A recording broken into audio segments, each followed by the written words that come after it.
날마다 살아나는 큐티 김양재 목사입니다. 오늘 큐티인 말씀 요한복음 11장 17절에서 27절까지입니다. 하나님 아버지, 부활이요 생명이신 주님을 믿음으로 영원히 죽지 않는 영생을 누리기 원합니다. 말씀해 주시옵소서. 듣겠습니다. 영원히 죽지 않는 영생을 누리려면 첫째, 나의 나사로가 완전히 죽어져야 합니다. 어제 6절에서 나사로가 병들었다는 소식을 들으신 예수님이 그 계시던 곳에서 이틀을 더 유하셨다고 했지요. 그런데 오늘 17절에 예수께서 와서 보시니 나사로가 무덤에 있은지 이미 나으리라고 해요. 예수님 소식을 들으신 바로 그날 저녁에 나사로가 죽었다고 해도 그렇죠. 18절에 나사로가 살던 베다니는 예루살렘에서 가깝기가 한 오리쯤 되매라고 하잖아요.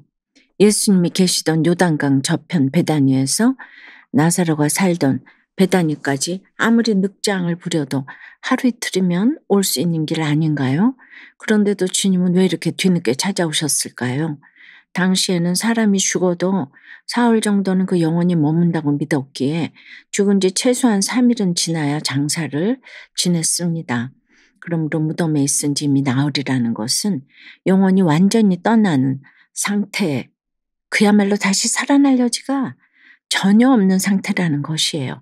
그러니 말씀 곧 사람들이 나사로가 완전히 죽었다는 것을 인정할 때가 되어서야 비로소 주님이 오셨다는 것입니다.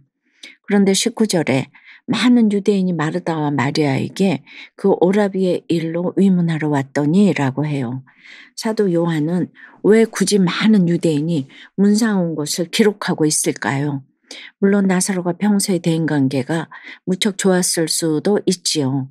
또 당시 유대인들은 유족과 특별한 관계가 없어도 문상 가는 것을 자신들의 신성한 의미와 율법으로 여겼다고 해요. 예수님을 죽이려고 혈안이 되었으면서도 이런 체면치레 거치레에는 철저한 유대인들이에요. 그러나 19절 말씀 또한 치밀하신 하나님의 계획이 담겨 있어요. 이제 곧 죽은 나사로를 살리시는 예수님의 놀라운 이적을 많은 유대인에게 보여주시려는 것이지요. 근데 20절에 예수께서 오신다는 말을 듣고 마르다는 곧 나가 맞이하는데 마리아는 왜 집에 앉아만 있었을까요? 주님이 뒤늦게 오셔서 섭섭해서가 아닙니다. 마르다보다 주님을 덜 사랑해서도 아니지요. 어제 본문 2절에 나오듯 향유를 아낌없이 주께 붓고 머리털로 주의 발을 닦을 만큼 충성된 마리아잖아요. 반면에 마르다는 어떻습니까?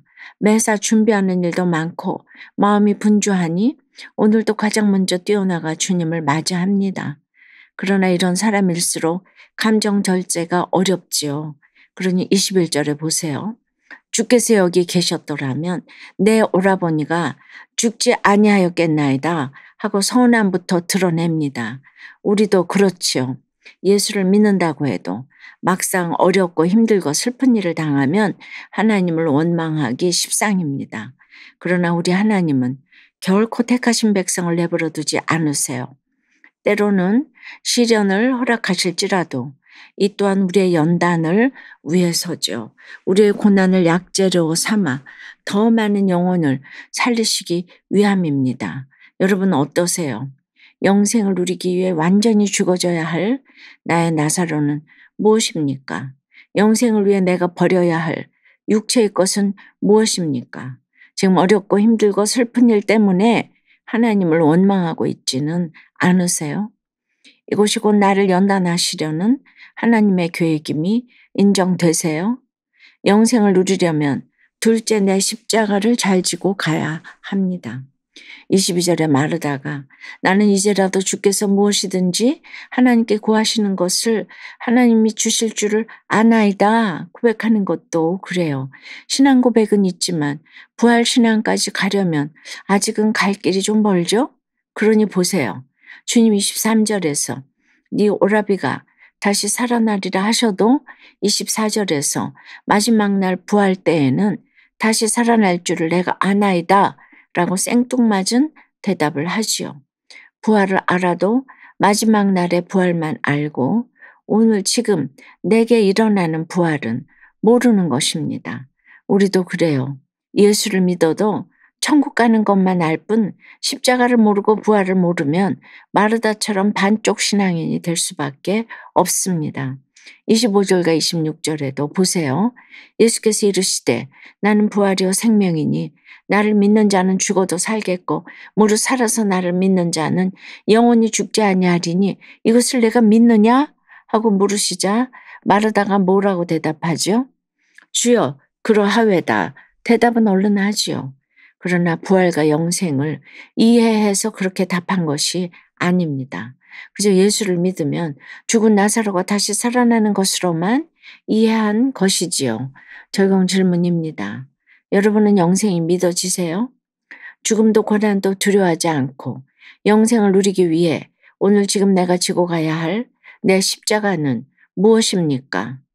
우울한 마음을 스스로 고쳐보려는 노력을 내려놓고 주께서 고치고 살려주시기를 기도하기 원한다는 한 청년의 큐티인 묵상 간증이에요. 저는 부모님의 별거 사건을 겪은 후 믿음의 공동체로 인도되었어요.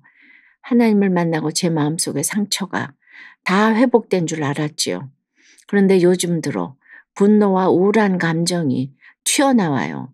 저는 늘 장녀로서 주어진 일을 해내고 또 잘해야 한다는 압박감에 시달렸어요. 특히 아버지가 집을 나가신 후로는 그게 저 때문인 것 같아 죄책감을 느꼈고 또 임용고시를 오래 준비하는 제가 한심했어요. 선생님만 되면 모든 문제가 해결되리라 생각했는데 교사가 되고도 자주 우울감에 휩싸였지요. 이제 돈도 벌고 내 힘으로 먹고 살 수 있는데 왜 우울할까 생각하다가 공동체 지체들의 권면을 듣고 병원에 갔어요. 처방받은 약을 먹으니 어느 정도 우울감은 사라졌지만 제 안에는 여전히 주어진 역할을 잘해야 한다는 부담감이 있었습니다. 출근하기 싫다는 제게 감사하라고 강요하는 어머니도 여전히 변하지 않고 별거 중이신 아버지도 버겁게만 느껴졌어요. 이런 제게 예수님은 오늘 본문 26절 말씀으로 나를 믿는 자는 영원히 죽지 아니하리니 이것을 내가 믿느냐? 하고 물으세요. 그 물음에 저는 온갖 방법을 찾아 스스로 노력하면서도 정작 저의 우울증을 고쳐달라고 기도한 적이 없음을 깨달았어요. 오로지 내 힘만 의지해온 것을 회개합니다. 이런 저도 예수 그리스도께서 고치시고 살리실 줄 믿으며 하나님께 있는 모습 그대로 나아가길 소원해요.